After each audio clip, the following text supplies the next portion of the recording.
हूँ हरमन महंत आम आश्लीबेस कंपनी मु जने एडवाइजर हेल्थ एडवाइजर।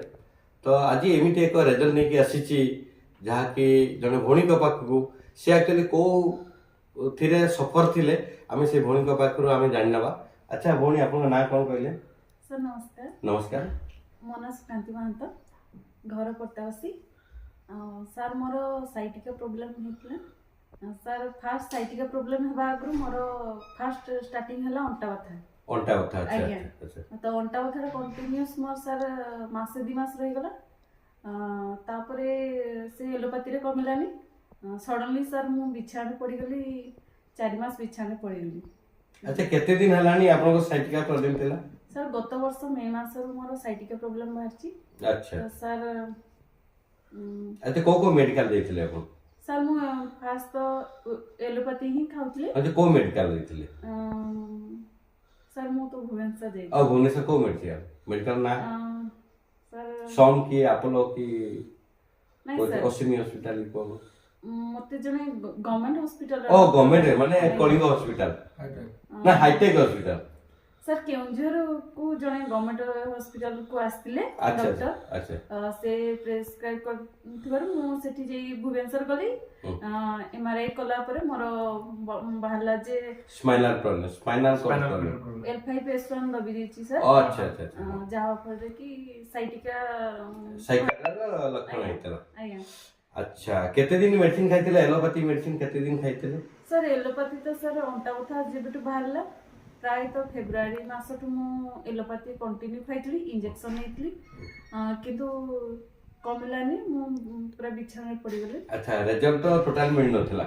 नहीं सर अच्छा सिवियर हो गेला। सिवियर हो गेला ताले एबे आपण सुस्त अछंती? आज्ञा अच्छा कोन मेडिसिन खाइले सुस्त हले? सर मु आयुर्वेदिक मेडिसिन खाइ की ओहो जो कि आश्लीबेस कंपनी रो आयुर्वेदिक आज्ञा और जो कि थंडर ब्लास्ट। आज्ञा अच्छा थंडर ब्लास्ट से आ कोन खाइतले? सर ये संदे ऑर्थोडॉक्स खाइतली सर इम्यूनिडॉक खाइतली नोनी सर गिलोय जूस खाइची सर कैल्शियम टैबलेट खाइची D2 टैबलेट खाइची। अच्छा D2 खाइछथि? आज्ञा अच्छा खाइला परे आपनकर बर्तन केमति अछंती? सर फास्ट तो मु बिछाने पूरा पड़थली मते धरि के लोक ने बाडबा करथले मु ए मेडिसिन खाला परे 3 मास कंटिन्यूस खाला परे मु चला बुला कली सर बिछाने उठी पाली सर 3 मास रही आपण बसी जातला। अच्छा वेरी गुड। अच्छा वर्तमान कोन केते परसेंट आपण सुस्त फील करछंती माने आ अंटा कथार फीलिंग्स करछंती ना साइटिकार फीलिंग्स करछंती माने मोटामोटी सब ठीक है ना किछि परसेंट रही छी? सर ई ठंडा जगो किछि परसेंट टिके रही छी मु 90% पखाई पूरा ठीक है। अच्छा केते दिन हलानी आपण खाइछंती ए मेडिसिन?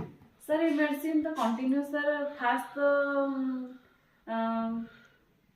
6 मास पखाई। अच्छा माने 6-6टा बोतल ना 2-3टा बोतल रे 6 मास करछंती माने प्रत्येक मास को गोटे बोतल ना 3 डोज केत्रा खाइ माने एमटी केत्रा बोतल खाइछंती आ इम्यूनो केत्रा खाइछंती ऑर्थो केत्रा खाइछंती सेमती किछ माने अछि?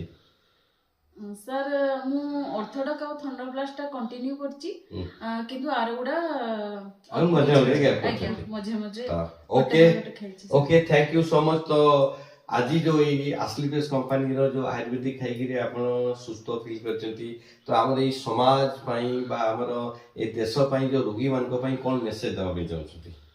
सर मु एती मेसेज करिया पई चाहे जे आपण माने समस्त आयुर्वेदिक को निज अपनांतु और सुस्त रहंतु सर। Okay thank you. तो आश्लीबेस कंपनी रो CEO MD doctor Sanjeev sir कोन कहबे चाहछंती? सर को बहुत बहुत धन्यवाद जहाँ पर तांको पर ही हूँ आज निज गोटे चली पार्ची सीधे ही हूँ। Okay thank you so much. अपन जान जोठी भी थी आपन को बहुत कोटि कोटि धन्यवाद। Okay thank you so much thank you. Okay ठीक है।